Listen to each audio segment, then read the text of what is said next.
Who is the greatest? At that time, the disciples came to Jesus saying, Who is the greatest in the kingdom of heaven? And calling to him a child, he put him in the midst of them and said, Truly I say to you, unless you turn and become like children, you will never enter the kingdom of heaven. Whoever humbles himself like this child is the greatest in the kingdom of heaven. Whoever receives one such child in my name receives me. But whoever causes one of these little ones who believe in me to sin, it would be better for him to have a great millstone fastened around his neck and to be drowned in the depth of the sea. Temptations to sin.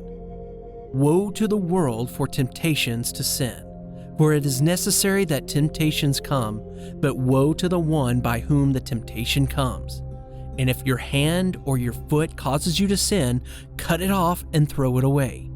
It is better for you to enter life crippled or lame than with 2 hands or 2 feet to be thrown into the eternal fire. And if your eye causes you to sin, tear it out and throw it away. It is better for you to enter life with 1 eye than with 2 eyes to be thrown into the hell of fire. The parable of the lost sheep. See that you do not despise one of these little ones, for I tell you that in heaven their angels always see the face of my Father who is in heaven. What do you think? If a man has 100 sheep and one of them has gone astray, does he not leave the 99 on the mountains and go in search of the one that went astray? And if he finds it, truly I say to you, he rejoices over it more than over the 99 that never went astray. So it is not the will of my Father who is in heaven that one of these little ones should perish. If your brother sins against you. If your brother sins against you, go and tell him his fault between you and him alone. If he listens to you, you have gained a brother. But if he does not listen, take 1 or 2 others along with you, that every charge may be established by the evidence of 2 or 3 witnesses. If he refuses to listen to them, tell it to the church. And if he refuses to listen even to the church, let him be to you as a Gentile and tax collector.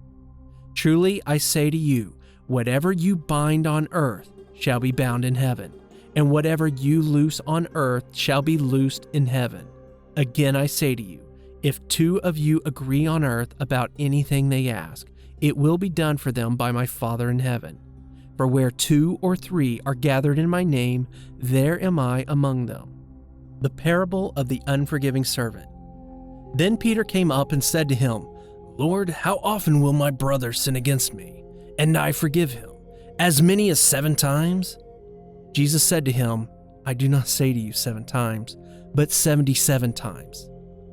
Therefore the kingdom of heaven may be compared to a king who wished to settle accounts with his servants. When he began to settle, one was brought to him who owed him 10,000 talents.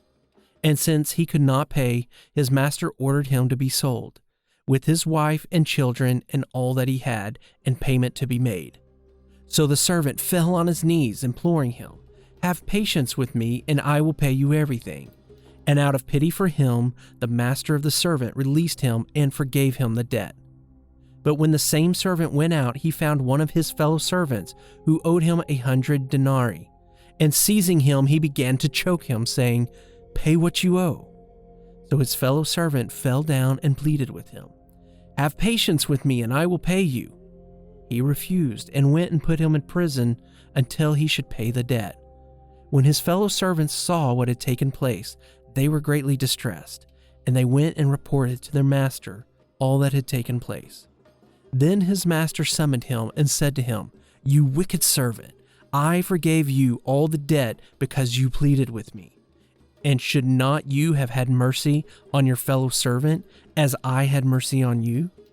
And in his anger his master delivered him to the jailers until he should pay all his debt.